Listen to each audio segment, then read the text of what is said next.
On va poser la question à Martin Blachier qui est avec nous. Bonjour, médecin de santé Bonjour. publique et épidémiologiste. Alors, ce calendrier, optimiste ou pessimiste? Alors, je pense qu'il est tenable.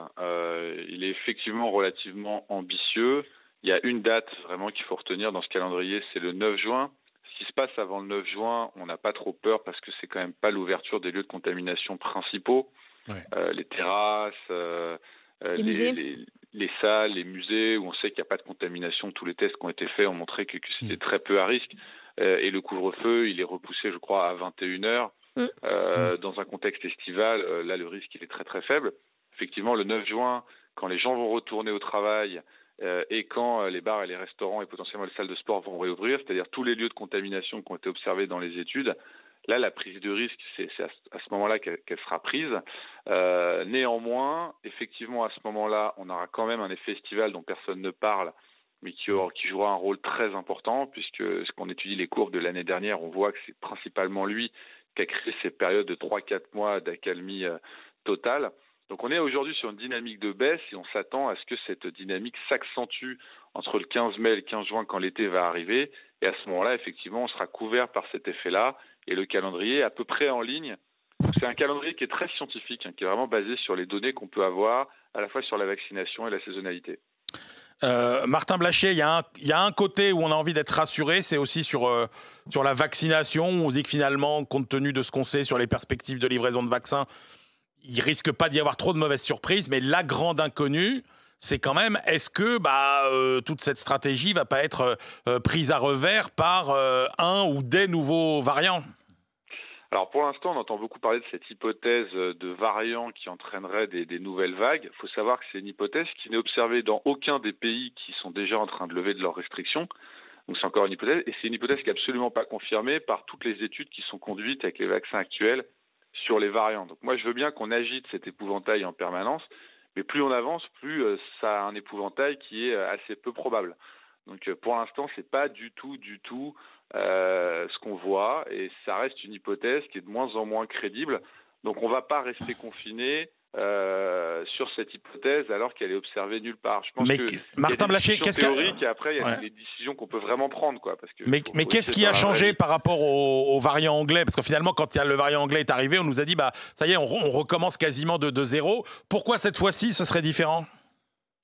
Bon, tout le monde n'a pas dit que quand le variant anglais arrivait, on repartait de zéro. D'ailleurs, il n'y a pas eu de cas de réinfection avec le variant anglais particulier par rapport à des gens qui avaient déjà été infectés. Donc on n'est pas du tout reparti de zéro avec le variant anglais. Et pour l'instant, que ce soit l'immunité acquise, c'est-à-dire on n'a pas beaucoup de réinfection avec les nouveaux variants. Et comme je vous dis, les vaccins qu'on utilise sont relativement efficaces, en tout cas sur les formes graves, sur tous les variants qui sont là. Donc la stratégie vaccinale reste valide. Et en tout cas, ce n'est pas les variants qu'il faut considérer pour critiquer cette stratégie. C'est plutôt soit l'effet de la saisonnalité, soit notre capacité à vacciner la totalité de la population vulnérable. Mais en tout cas, c'est la stratégie du gouvernement, puisqu'au lieu d'élargir pour à tout prix écluser ces doses, il favorise la vaccination de la population vulnérable. Donc tout ça est extrêmement cohérent. Martin Blachier, à partir de quand on peut espérer les vrais effets de la vaccination? Là, on est à peu près à 20% aujourd'hui. Est-ce qu'on a une idée en tête d'une date, par exemple le 30 juin, puisqu'on nous dit que le 30 juin, on vivra presque normalement, une date à partir de laquelle on se dira, là vraiment, les vaccins, maintenant, ça marche, quoi? Non, mais les vaccins fonctionnent très bien. Ce qu'on voit dans les autres pays, c'est que l'impact sur l'hospitalisation, il dépend de la population vulnérable vaccinée. On est pas mal en France. On a vacciné 70% des plus de 70 ans. Toutes les maisons de retraite, on va commencer à vacciner les personnes en obésité importante. Donc, si on a vacciné 90% de cette population-là, l'hôpital est protégé. Après, sur la circulation virale, on voit un vrai effet du vaccin sur la circulation virale quand on a 60-70% de la population qui est vaccinée. Donc on en est loin et on ne sera pas à ce stade-là le 30 juin. Donc ce n'est pas la vaccination qui empêchera le virus de circuler pendant ce calendrier de vaccination. C'est que l'été, alors. Il y en a que l'été à se mettre sous la dent. Non, mais l'été, c'est très très important. On ne se rend pas compte, mais l'effet de l'été, il est majeur sur cette épidémie. Et c'est l'équivalent d'une mesure barrière extrêmement forte. Donc pour l'instant, on est sur une tendance de baisse qui s'accélère un petit peu, aussi bien sur les contaminations que sur les nouvelles entrées en hospitalisation, mais ça devrait s'intensifier. Pour l'instant, on ne l'observe pas, mais c'est normal. On l'avait observé après le déconfinement l'année dernière, donc ce serait plutôt fin mai, début juin. Donc c'est effectivement, ça va compter.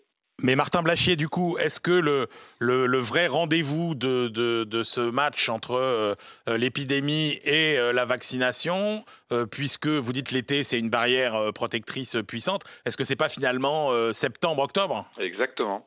Nous, c'est ce qu'on regarde d'ailleurs dans nos simulations. On ne croit pas à la vague de juillet comme ça a pu être modélisé par Pasteur là.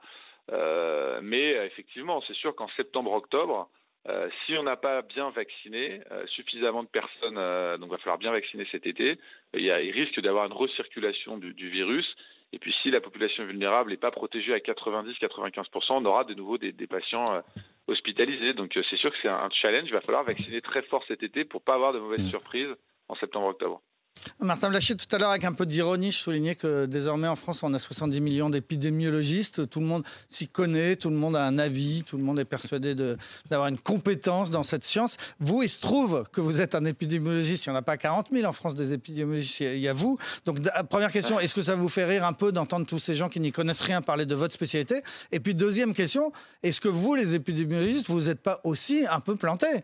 Est-ce qu'il n'y a pas eu quand même depuis 13-14 mois maintenant un certain nombre de pronostics qui ont été faits par vous-même et qui ne se sont pas avérés? Je vais parler de mes erreurs et pas de celles des autres. Nous, on avait eu une mauvaise interprétation majeure. Ça a été fin octobre, quand cet effet saisonnier, on l'a sous-estimé. Il y a eu la première vague à l'arrivée de l'épidémie. Il y a eu une deuxième vraie vague qui a été l'arrivée de l'hiver. Et ensuite, cette troisième vague, elle est très discutable puisqu'en fait, on n'a pas vraiment eu de phénomène exponentiel sur les nouvelles entrées à l'hôpital depuis janvier. On a plutôt eu une petite marée montante comme ça avec une accumulation à l'hôpital. Mais sinon, voilà, à part cette erreur majeure, on n'en a pas fait d'autres. Après, que les gens fassent des pronostics épidémiologiques, moi je le comprends. Ça fait 1 an qu'ils entendent parler de calculs et de phénomènes de circulation virale. Je pense qu'ils commencent un peu à comprendre ce qui se passe. Donc qui cherchent à comprendre, à expliquer, je trouve ça plutôt sain. Vaut mieux être dans un phénomène qu'on essaie de comprendre plutôt que d'être complètement touriste. Donc moi, ça m'étonne pas. Ça va peut-être créer des vocations. Ouais, oui, mais justement, peut-être une petite question tambouille, Martin Blachier. Non, mais est-ce que chez les épidémiologistes, c'est comme chez, je sais pas, les économistes, par exemple, où des chapelles. Oui, c'est ça, il y a des chapelles, des méthodes différentes, des façons de penser différentes pour aboutir à des diagnostics différents, ou est-ce qu'il y a un corpus bien établi, indiscutable? Il y a 2 grandes méthodes en fait. Il y a la méthode qui a été utilisée par l'INSERM et l'Institut Pasteur. C'est des méthodes de modèles à compartiments qui sont basées sur le R. Et le problème, c'est qu'en fait, à chaque fois que vous faites des simulations, vous proposez, il faut regarder ce qui vient de sortir. Donc en fait, entre leur hypothèse basse et leur hypothèse hausse, en gros, il n'y a aucun redémarrage de l'épidémie. Et dans leur hypothèse hausse, il y a une énorme vague en juillet. Donc le problème, c'est que vous avez l'embarras du choix. Et je vois pas trop ce que vous pouvez faire de ça. Nous, on a un modèle qui est un peu différent, qui est un modèle qui est plus mécanistique et qui travaille à l'échelle individuelle sur la transmission du virus. Ce qui nous permet de faire une prédiction un peu plus sûre que les autres. Donc c'est 2 méthodes qui sont assez différentes, qui nous ont souvent amené à dire des choses différentes, y compris sur l'interprétation de ce qui allait se passer avec ce variant anglais. En dehors de ces 2 grandes méthodes, le reste, c'est beaucoup de discussions et d'artifices autour de ça, mais dans le dur, c'est ça essentiellement. Et des méthodes de calcul différentes. Merci beaucoup Martin Blachier d'avoir été avec nous, médecin de santé publique et épidémiologiste. On va retourner au 32.